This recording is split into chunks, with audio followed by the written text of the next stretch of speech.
Today in Taipei, a daring theft threatens to erase irreplaceable memories of the Antarctic.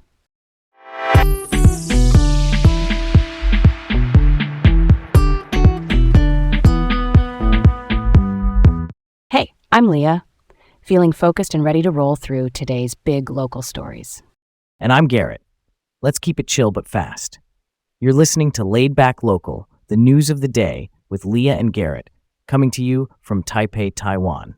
First up, Taiwanese maritime explorer Chen Huaipu, known for documenting rough seas and polar ecosystems, reported that 2 hard drives with footage from his Antarctic Ocean expedition were stolen from a London hostel in late June.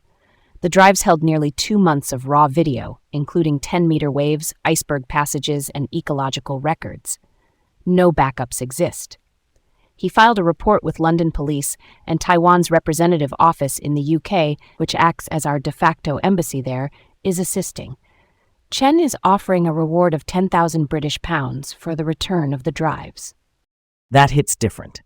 Losing unique field footage is like losing of a once-in-a-lifetime witness. Backups matter. For anything irreplaceable, keep multiple copies in different places, so if one is lost, the others survive. I get that at sea you're working in harsh conditions with limited power and storage, but this theft turns that risk into a real loss. If anyone out there finds those drives, returning them would literally restore a piece of science and history. Real talk. Why do explorers sometimes not have backups on the road? The simple answer is remote expeditions can mean spotty power, slow data transfer, and not enough spare drives. It's not ideal, but it happens. Fingers crossed the reward brings those drives back intact. All right, let's roll on. Next up, National Taiwan University of Science and Technology, better known as NTUST, just launched a decade-long recruitment plan running through 2036. They're looking to hire 75 new faculty in engineering, semiconductors, and smart manufacturing. Semiconductors, by the way, are the tiny chips that power phones, cars, and pretty much everything smart. The plan addresses more than 100 retirements expected over the next 5 years.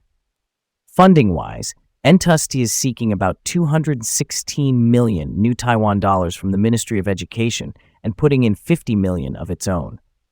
There's a 4-tier hiring structure, grouping candidates by experience and impact, with incentives for strong research or industry leadership. Top international talent could see up to 6 million new Taiwan dollars in extra compensation. That's a smart, proactive move.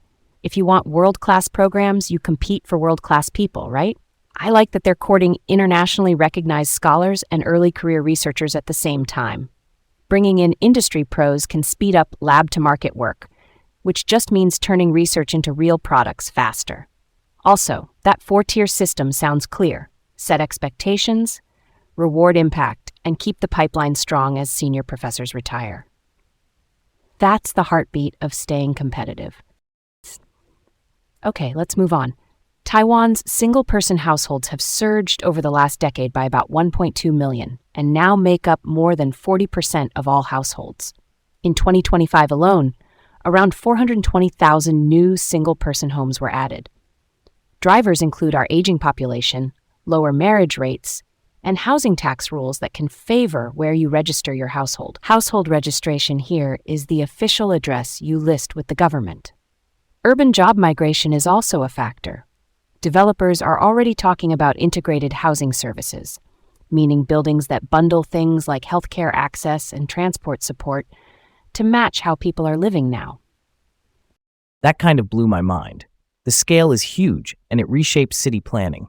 If more people live solo, we need more well-designed studios near transit, good security, shared amenities, and community spaces that reduce isolation. On the tax angle, when rules reward a primary residence, people might optimize where they register, which can shift demand towards smaller units. For developers, there's opportunity in compact, livable design and services in buildings. For the city, the challenge is making sure neighborhoods stay connected and affordable while this trend continues. Let's switch it up. New Taipei's Sanying Metro line is open, and for 2 months, the rides are free when you tap in. This is New Taipei's first self-built and operated medium-capacity metro line, meaning the trains and platforms sit between light rail and the heavy metro we're used to. It links Tucheng, Sangxia and Yingge, expands the combined metro network to 90 stations and cuts travel times across those districts. Despite COVID disruptions and rising material costs, they finished on schedule.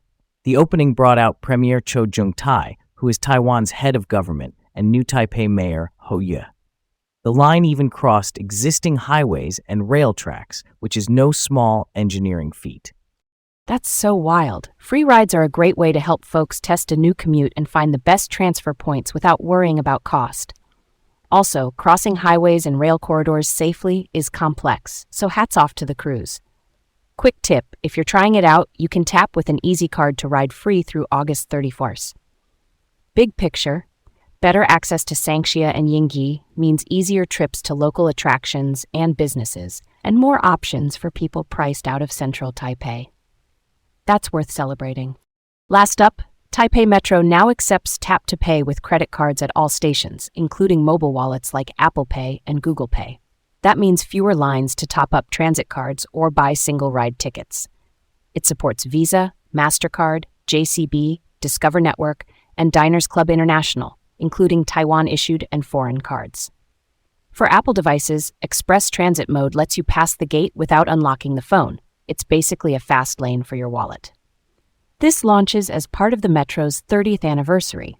Behind the scenes, the fare gates were all replaced by last October, and they even tested QR code tickets in January. Good news for visitors, you can hop on without a separate transit card. I'm down for that. Less friction means faster lines and fewer headaches. Throughput, which just means how many people can move through the gates per minute, should improve, especially at rush hour. Also, phone-based taps were super popular in the trial, mostly under 35. Long-term, this kind of upgrade makes the system more welcoming for travelers and makes daily commutes smoother. As always, keep your payment notifications on so you can spot anything weird quickly. All right, that ties it up nicely. Thanks for riding along with us in Taipei today. So there we have it. We'll be back tomorrow with more local news on Laid Back Local, the news of the day with Leah and Garrett, right here in Taipei. Stay curious.